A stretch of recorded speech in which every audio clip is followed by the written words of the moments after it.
Assalamualaikum warahmatullahi wabarakatuh. Saya Sri Rahmawati dengan nomor NPM 2011 060157, mahasiswa semester 3 Prodi Pendidikan Biologi UIN Raden Intan Lampung.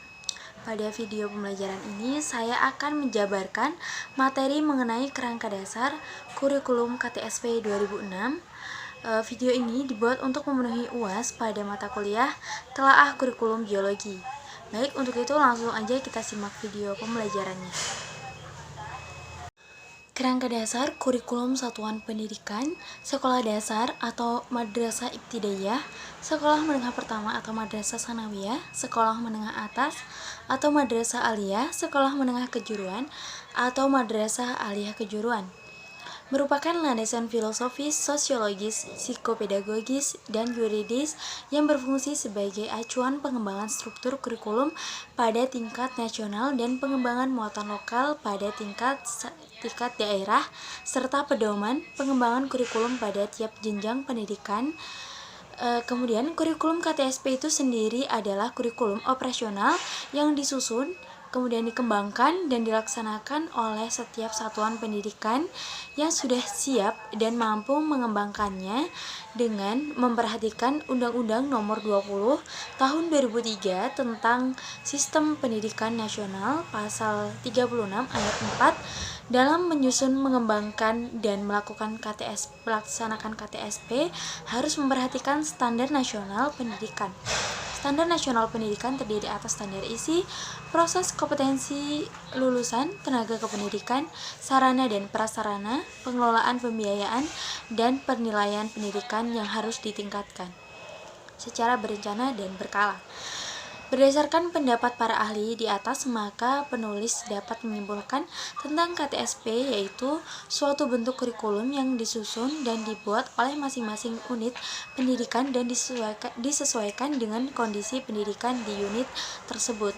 Pada kurikulum 2006, kerangka dasar kurikulum meliputi filosofis, yuridis, dan konseptual dengan struktur kurikulum yang meliputi standar isi yang mencakup SKL, MAPEL, SK-MAPEL, dan kompetensi dasar mata pelajaran, standar proses, standar kompetensi lulusan, kemudian standar penilaian. Kurikulum berbasis kompetensi yang dikembangkan dengan memperhatikan prinsip-prinsip pengembangan kurikulum yang mencakup prinsip-prinsip umum dan khusus. Prinsip umum pengembangan kurikulum berbasis kompetensi. Yang pertama, peningkatan keunggulan budi pekerti dan penghayatan nilai-nilai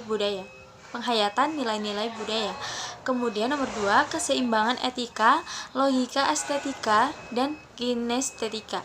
Kemudian yang ketiga, penguatan integritas nasional, perkembangan pengetahuan dan teknologi informasi, pengembangan hidup, pilar pendidikan, komprehensif dan mengalir, belajar sepanjang hayat, diverifikasi kurikulum. Kurikulum dikembangkan dengan prinsip sesuai dengan satuan pendidikan, potensi daerah, dan peserta didik. Kemudian yang B, prinsip pengembangan kurikulum berbasis kompetensi pada tingkat satuan pendidikan. Yang pertama, berpusat pada potensi, perkembangan kebutuhan dan kepentingan peserta didik dan lingkungannya. Kemudian yang kedua, beragam dan terpadu. Kemudian tanggap terhadap perkembangan ilmu pengetahuan, teknologi, dan seni, relevan dengan kebutuhan kehidupan, menyeluruh dan mengobrak-abrik. Kemudian yang keenam, belajar sepanjang hayat, seimbang antara kepentingan nasional dan kepentingan daerah. Kerangka dasar dan struktur KTSP meliputi 4 komponen, yaitu standar kompetensi dan standar kompetensi dasar, penilaian berbasis kelas, kegiatan belajar mengajar, dan pengelolaan kurikulum berbasis sekolah. Secara umum, kerangka dasar dibagi sebagai berikut. Yang A, standar kompetensi dan kompetensi dasar. Standar kompetensi itu merupakan seperangkat kompetensi yang dibakukan secara nasional dan diwujudkan dengan hasil belajar peserta didik. Standar harus dapat diukur dan diamati untuk memudahkan pengembalian keputusan bagi guru, tenaga kependidikan lain, peserta didik, orang tua, dan penentu kebijaksanaan. Kegiatan belajar mengajar Sistem pengelolaan KTSP menurut kegiatan belajar mengajar yang memberdayakan semua potensi peserta didik untuk menguasai kompetensi yang diharapkan. Pemberdayaan ini diarahkan untuk mendorong individu belajar sepanjang hayat dan mewujudkan masyarakat belajar. Kemudian yang C, penilaian berbasis kelas. Penilaian berbasis kelas merupakan kegiatan pengumpulan informasi tentang proses dan hasil belajar peserta didik untuk mengetahui tingkat penguasaan kompetensi yang ditetapkan. Penilaian berbasis kelas bersifat internal, yaitu hanya dilakukan oleh guru yang bersangkutan. Penilaian tersebut juga merupakan bagian dari kegiatan belajar mengajar sebagai masukan bagi peningkatan mutu hasil belajar.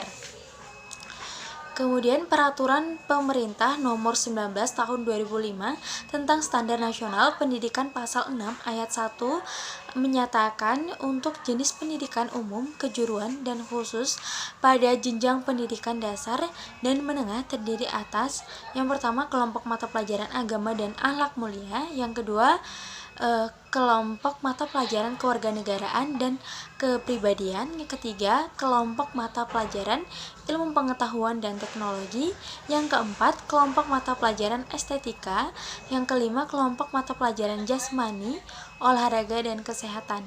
Berdasarkan kelompok mata pelajaran tersebut, selanjutnya dijabarkan dengan bentuk struktur kurikulum yang merupakan pola dan susunan mata pelajaran yang harus ditempuh oleh peserta didik dalam kegiatan pembelajaran. Struktur kurikulum berisi yang pertama sejumlah mata pelajaran, kemudian yang kedua kegiatan belajar pembiasaan, kemudian yang terakhir adalah alokasi waktu. Saya rasa itu saja yang dapat saya sampaikan mengenai kerangka dasar kurikulum KTSP 2006. Kurang dan lebihnya saya mohon maaf, saya akhiri. Billahi taufiq wal hidayah. Wassalamualaikum warahmatullahi wabarakatuh.